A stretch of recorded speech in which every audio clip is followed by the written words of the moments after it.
Polytechnic విద్యార్థుల సమస్యలు పరిష్కరణికై SFI నాయకులు మరియు వివిధ కళాశాలల విద్యార్థులు పెద్ద ఎత్తున జిల్లా కలెక్టరేట్ ముందు ధర్నా చేపట్టారు. శక్తి పాలసీని వెనక్కి తీసుకొని ఎస్బీటీఈటీని బలోపేతం చేసి నో 97ను రద్దు చేయాలి విద్యార్థి సంఘాలు డిమాండ్ చేశాయి. శక్తి స్కిన్ విధానాన్ని తెస్తే ఇంజనీరింగ్ కావలసిన విద్యార్థులు కార్మికుల వలె మారిపోతారని విద్యార్థి సంఘాల నాయకులు డిమాండ్ చేశారు. విద్యార్థులకు విద్యను దూరం చేసే ప్రైవేటీకరణ విధానాలు మానుకోవలని, ఇప్పటికైనా కేంద్ర రాష్ట్ర ప్రభుత్వాలు స్పందించకపోతే పెద్ద ఎత్తున ఉద్యమాలు చేస్తామని హెచ్చరించరు. ధర్నా అనంతరం కలెక్టర్ కార్యాలయం ఆవుకు వినతిపత్రాన్ని అందజేశారు.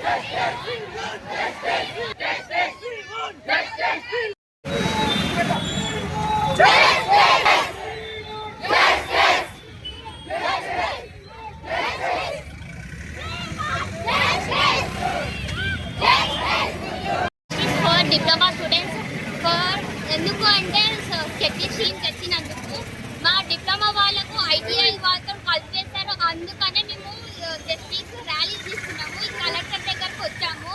ఇంకా ర్యాలీ ఆర్డర్ చేస్తున్నారు. అందుకనే మేము శక్తి స్కీమ్ అనేది తీసాలని కోరుకుంటున్నాము. ఎందుకు అంటే మాకు ఈసెట్ ఎగ్జామ్ అని ఉండదు, బీటెక్ సెకండ్ ఇయర్ అనేది ఉండదు కాబట్టి మేము ధర్నా చేస్తున్నాము. నేను జహీరాబాద్ పాలిటెక్నిక్లో చదువుకుంటున్నాను. నేను మెకానికల్ ఇంజనీర్. మాకు ఎస్బీటెట్ వచ్చినందుకు, మాకు జీవన్ నెంబర్ 97 వచ్చినందుకు మేము చాలా కష్టం ఎదుర్కొంటున్నాము. దానివల్ల మేము ధర్నాలు చేస్తున్నాము. మాకు జీవన్ నెంబర్ 97 వద్దు. మాకు కావాల్సింది హయ్యర్ ఎడ్యుకేషన్ స్టడీస్. మాకు కావాలి బీటెక్. మాకు ఐటీఐ వాళ్ళతో సంబంధం వద్దు. మేము ఇంజనీర్లం అవుతాము. మేము లేబర్ పని చేయాలి అని అసలు అనుకుంటున్నాము. Thank you. తెలంగాణ రాష్ట్ర ప్రభుత్వం సడన్ గా ఈరోజు పాలిటెక్నిక్ విద్యా వ్యవస్థను యంగ్ స్కిల్ యూనివర్సిటీలో ఈరోజు కలుపుతూ జీవో నంబర్ 97 శక్తి పాలసీ పేరుతో విద్యార్థుల జీవితాలతో చెలగాట మాడుతున్నటువంటి పరిస్థితి ఉంది. కాబట్టి ఏదైతే ఈ శక్తి పాలసీని వెనక్కి తీసుకోవాలని చెప్పేసి, అదేవిధంగా జీవో నంబర్ 97 రద్దు చేయాలని చెప్పేసి ఈరోజు కలెక్టరేట్ కార్యాలయం ముందు ధర్నా చేయడం జరుగుతూ ఉంది. కాబట్టి రాష్ట్ర ప్రభుత్వం ఆలోచించాలి, ఈ శక్తి పాలసీని వెనక్కి తీసుకోవాలని చెప్పేసి ఈ సందర్భంగా డిమాండ్ చేస్తూ ఉన్నాము. అదేవిధంగా ఈరోజు పాలిటెక్నిక్ విద్యార్థులను ఐటీఐ ఐటీసీలతో అనుసంధానం చేయడం ద్వారా విద్యార్థులు ఈరోజు ఇంజనీరింగ్ అవ్వాల్సిన విద్యార్థులు ఈరోజు కార్మికులుగా మారే ప్రమాదం ఉంది. కాబట్టి ఎవరికి వాళ్ళు అంటే స్వతంత్రంగా నడుస్తున్న పాలిటెక్నిక్ వ్యవస్థను ఈరోజు బలోపేతం చేయాలని చెప్పేసి, ఎస్పీటీని బలోపేతం చేయాలని చెప్పేసి ఈ సందర్భంగా డిమాండ్ చేస్తూ ఉన్నాము. లేని పక్షంలో రాష్ట్ర ప్రభుత్వం కనుక ఈ శక్తి పాలసీని వెనక్కి తీసుకోకపోతే భవిష్యత్తులో ఉద్యమాలు ఉధృతం చేస్తామని చెప్పేసి ఈ సందర్భంగా హెచ్చరిస్తున్నాం. భారత విద్యార్థి ఫెడరేషన్ ఎస్ఎఫ్ఐ ఆధ్వర్యంలో రాజేష్ ఎస్ఎఫ్ఐ జిల్లా అధ్యక్షుడు ఈరోజు ఏదైతే ఉందో పాలిటెక్నిక్ విద్యా వ్యవస్థను ఎస్పీటీని రద్దు చేసి శక్తి అనే ఒక పాలసీని తీసుకురావడం జరిగింది. ఈ శక్తి అనే పాలసీ రావడం వల్ల అక్కడ ఉన్నటువంటి టీచర్స్కి కానివ్వండి, అదేవిధంగా విద్యార్థులకు కానివ్వండి అనేక నష్టాలు ఉన్నాయి. ఒక జియో నంబర్ 97ని తీసుకురావాలన్నప్పుడు జియో నంబర్ గురించి విద్యార్థులకు, అక్కడ ఉన్నటువంటి లెక్చరర్లకు, ఇతర స్థానికులు ఉన్నటువంటి ప్రజలకు కూడా మేనిఫెస్టోలో మెన్షన్ చేసి మరి ఒక జియో నంబర్ని తీసుకురావాలి.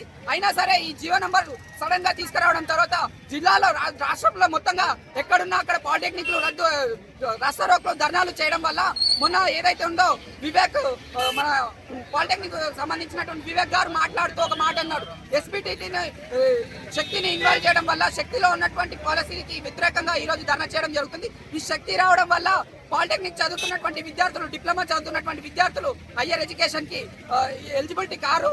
అదేవిధంగా ఏదైతే ఉందో ఈ శక్తి అనేది తీసుకురావడం వల్ల ఇక్కడ ఉన్నటువంటి పాలిటెక్నిక్ విద్యార్థులు కూడా కార్మికులుగా తీర్చిదిద్దాలని చెప్పేసి అనుకుంటూ ఈ రోజు శక్తి అనేది పాలసీ తీసుకురావడం జరిగింది. ఈ శక్తికి వ్యతిరేకంగా సంగారెడ్డి జిల్లాలో ఈ రోజు చలో కలెక్టరేట్ నిలుపుని ఇవ్వడం జరిగింది ఎస్ఎఫ్ఐ ఆధ్వర్యంలో.